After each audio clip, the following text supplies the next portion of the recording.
Hello दोस्तों, कैसे हैं आप सब। आज की हमारी कहानी है चतुर जेठानी। Indu new India insurance company में नौकरी करती थी। माता पिता ने ही उसके लिए सोमेश के रिश्ते को पसंद किया था। इंदु माता पिता की बात मानकर सोमेश से शादी के लिए तैयार हो गई थी। सोमेश का एक बड़ा भाई और एक बड़ी बहन थी। उन दोनों की शादी पिताजी के गुजरने के पहले ही हो गई थी। बड़े भाई सचिन की पत्नी उनकी बुआ के जेठ की लड़की शिखा ही थी। उनके 2 बच्चे हैं। वह पढ़ी लिखी थी परंतु नौकरी नहीं करना चाहती है। उसे किटी पार्टी में शामिल होना, सहेलियों के संग गप्पे मारते हुए समय बिताना अच्छा लगता था। घर के काम भी वह अपनी सास मालती जी से करा लेती थी। जब उनके बच्चे हुए तो उन्हें भी वह मालती जी के पास ही भेज दिया करती थी। लोगों के सामने कहती थी कि मेरी सास मेरी माँ के समान है, वे मुझसे काम नहीं कराती हैं। इंदु ने शादी के बाद देखा कि शिखा होशियारी से मीठी मीठी बातें करते हुए सास को नौकरानी बनाकर रखी हुई है। सोमेश हमेशा उससे कहते थे कि देखो मेरी भाभी कितनी अच्छी है, प्यार से घर को बांध कर रखा है, तुम्हें भी उनसे सीख लेनी चाहिए। सास को पेंशन मिलती थी, उसे जेठ महीने की पहली तारीख को ही ले लेते थे। सास को तो यह भी नहीं मालूम है कि उन्हें पेंशन कितनी आती है। कभी वो कुछ पूछना भी चाहें तो वे उनसे कह देते थे कि तुम्हें कुछ नहीं मालूम है। सोमेश 20,000 रुपये घर खर्च के लिए देते थे। हमारी शादी होते ही सोमेश ने मुझसे कहा कि इंदु भाभी को 20,000 देने हैं, चेक पर साइन कर देना। मैं इस महीने दे नहीं पाया था क्योंकि शादी में मेरे बहुत सारे खर्चे हो गए थे। मुझे समझ नहीं आ रहा था कि एक तो संयुक्त परिवार है, ऊपर से अपना खुद का घर है, फिर भी इतना खर्चा करने की जरूरत क्या है। वह धीरे धीरे घर में हो रहे खर्चे को देखने लगी। उस दिन वह ऑफिस से आ रही थी तो उसने शिखा को पड़ोसी से बात करते हुए सुना था कि यह घर उनका ही है, साथ ही एक विला भी बुक कर लिया है।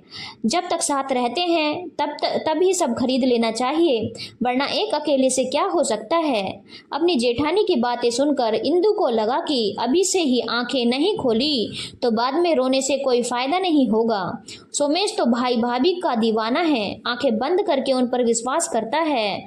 सासू माँ को तो कोई कुछ समझता ही नहीं है। एक दिन जब सब खाने की टेबल पर बैठे हुए थे तो इंदु ने कहा कि मेरा तबादला हो गया है और मुझे अगले महीने ही जाना है। सोमेश को गुस्सा आ रहा था कि उसे भी यह बात अभी सबके सामने बतानी है। वह कुछ कहता पहले ही भाभी ने मुंह खोला, यह क्या, अभी शादी को 1 महीना ही हुआ है और दोनों अलग अलग रहेंगे। भैया ने कहा कि ऐसे कैसे हो सकता है, उन्हें शायद उनके घर के इंस्टॉलमेंट भरने में मुश्किलें आंखों के सामने दिखाई दे रही थी। सास ने कहा कि बेटा अकेली कैसे रहोगी, तो इंदु ने कहा कि सोमेश और आप दोनों भी मेरे साथ चलेंगे। जेठानी के तो होश उड़ गए थे, उनका चेहरा आश्चर्य से भर गया था। सासू माँ चली गई तो घर के काम, बच्चों की देखभाल यह सब कौन करेगा। बाप रे, सोचते ही पसीने छूट गए थे। वह जोर से कहने लगी कि तुम्हारे साथ सासू माँ कैसे जाएगी, मैं उनके बिना नहीं रह सकती हूँ। सासू माँ के गले लगकर कहती है कि आप बोलिए ना, मैं नहीं जाऊंगी। कल रात को ही सोमेश ने कह दिया था कि माँ नहीं तो मैं भी नहीं, तुम सोच लो।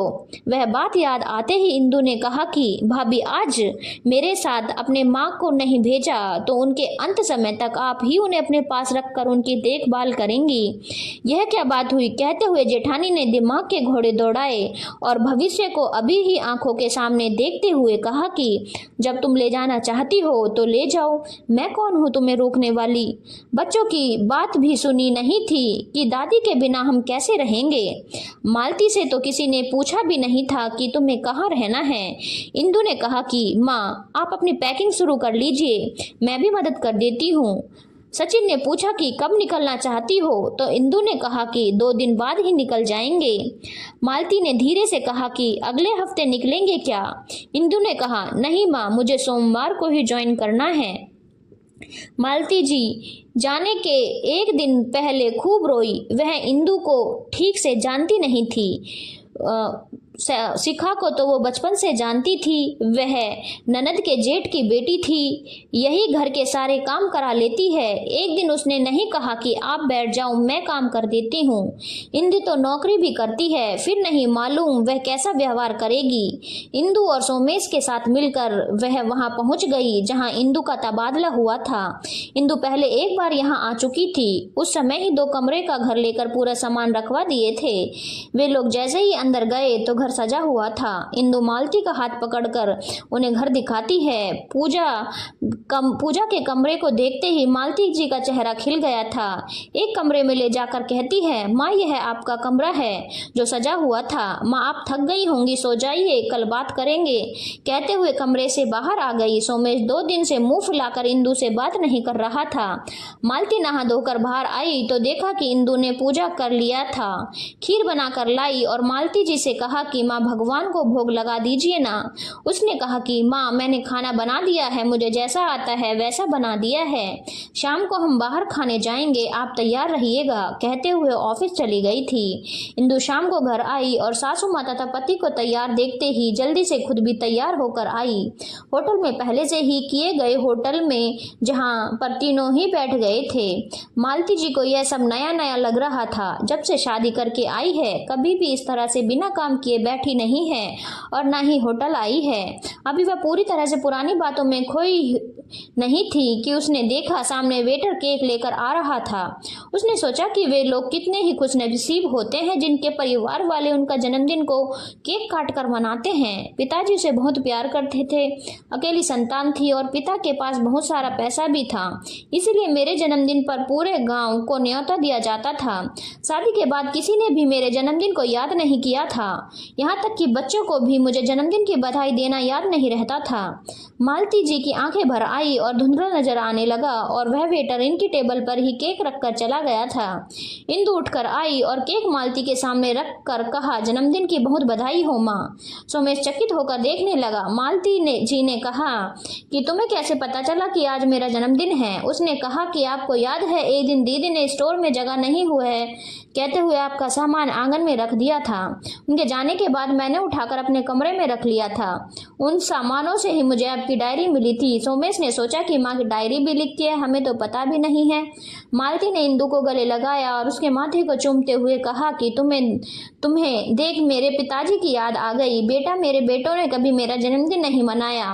बड़ी बहू तो मीठी बातें कहते हुए मुझसे सारा काम करवाती थी, उसने कभी भी मेरे बारे में जानने की कोशिश भी नहीं की थी। बड़ा बेटा सिर्फ महीने में एक बार मेरे कमरे में आकर पेंशन के लिए चेक पर साइन करवाता था। सोमेश उसने घर में क्या चल रहा है उस पर ध्यान ही नहीं दिया। महीने में पैसे दे दूं तो मेरी जिम्मेदारी खत्म है सोचता था।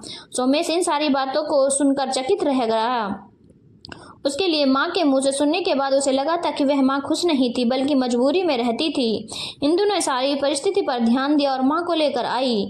उसे इंदु पर गर्व और अपने आप पर गुस्सा आ रहा था। खाना खाने के बाद तीनों घर पहुंचे थे। इंदु के साथ सोमेश भी माँ के कमरे में पहुंचा। इंदु अलमारी खोलकर माँ को उनकी डायरियां और उनकी बहुमूल्य वस्तुओं को दिखाकर कह रही थी कि माँ, घर आंगन बहू से सस्ता है तो ससुराल भी सास के बिना फीका होता है।